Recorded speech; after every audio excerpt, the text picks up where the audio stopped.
Good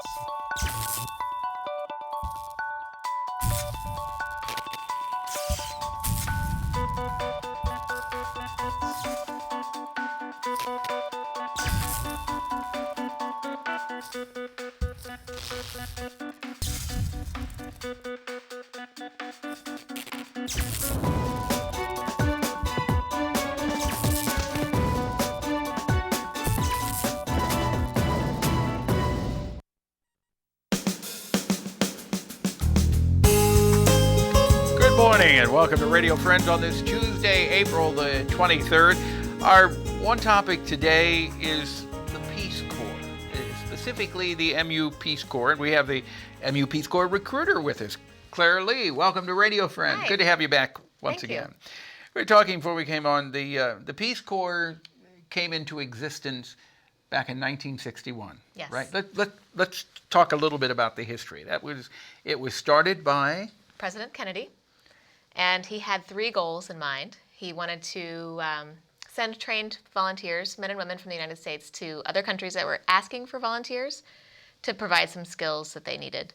Over the years, those programs, the jobs that Peace Corps volunteers do have changed, but the three goals of Peace Corps are the same: to provide trained men and women to countries that are asking for assistance, to promote cross-cultural understanding and friendship and represent the United States in the countries that Peace Corps serves, and also for the volunteer to learn about the host country and the culture and share that knowledge with their home communities when they come home. Now, you were a Peace Corps volunteer how many Yes. years ago? I served from 2002 to 2004. Where were you? I was in Guinea, West Africa. And what did you come away with after spending your time in West Africa? I came away with a lot of things. First of all, serving in the Peace Corps made me a more flexible, open-minded person.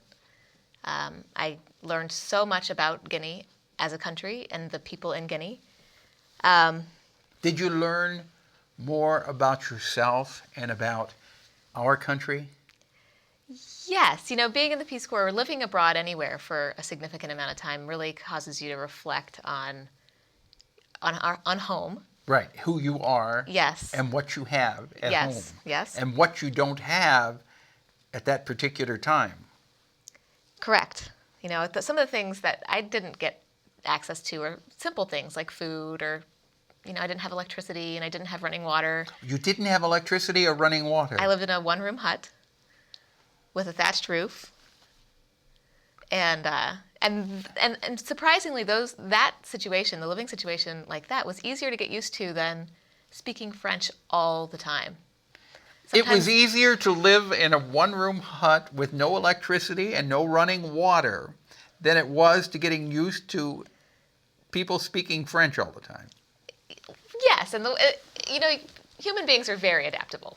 You can get used to any situation. So I had water. It was just delivered. It just wasn't running water. It just was delivered to my door in big crates. And I had some interesting battery-powered lighting. And you lived in a one-room? I lived in a one-room hut, yep, with a very high ceiling. So Guinea is pretty tropical, and it's rather hot, especially in the middle of the day. So all the heat goes right up the cone. Mm-hmm. So it's pretty cool inside. Yeah. But the amenities that we have, we take for granted, and it's if you go camping for a long period of time, you can forget about sleeping on a bed, and you instead get your sleeping bag. But those things were easy. The harder part is linguistic or cross-cultural or just feeling lonely and feeling homesick. Mm-hmm. Those are the harder challenges.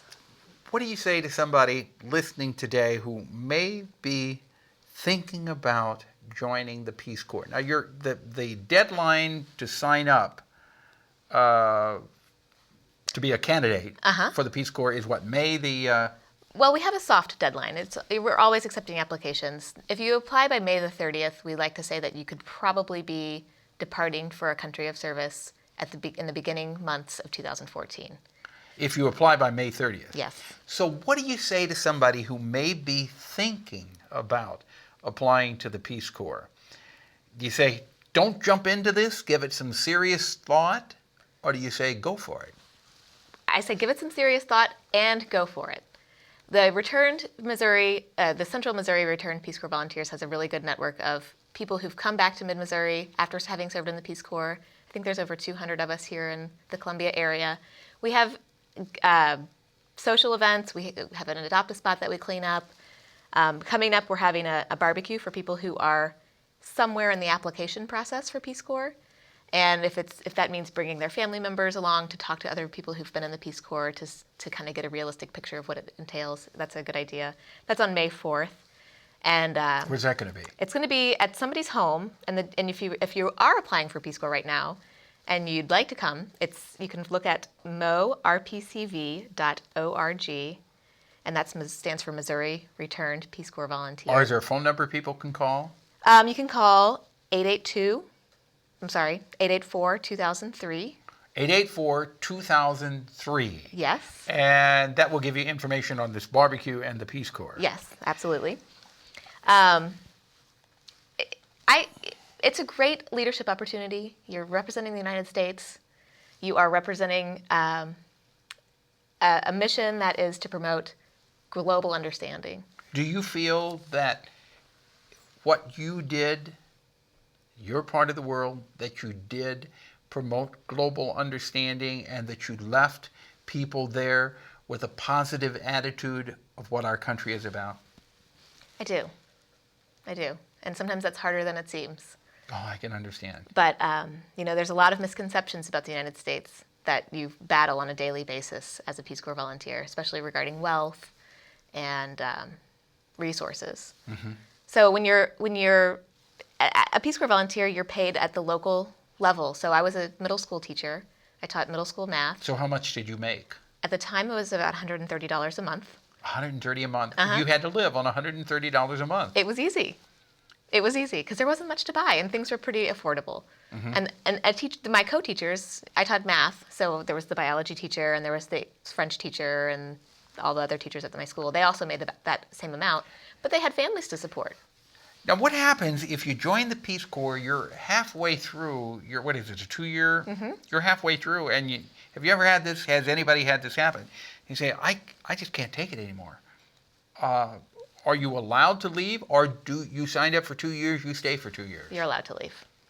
So yes, because you don't want to be, you don't want to hold someone against their will. Correct. Okay. Yes. And people leave for medical reasons sometimes, or family reasons back at home. Sure. It's really interesting. I could talk to you forever about this, but if people want more information about the Peace Corps, and if you're thinking about joining the Peace Corps, you have until May 30th of this year to get your application in if you want to leave. Early spring of next year. Okay, so there's almost a year delay there. Yes. Thank you, Claire, for coming by. You're very welcome. Pleasure visiting with you. Tomorrow, Bill Wickersham is our guest, and you know what we're going to talk about. Our program directed by Travis McMillan of the Reynolds Journalism Institute. Audio is Pat Akers, KBIA. Our floor director is Zach Lawharn, and our assistant producer and guest coordinator, Uncle James Mauser. If you'd like to watch this again or sign up for a vodcast or a podcast, go to kbia.org. See you tomorrow.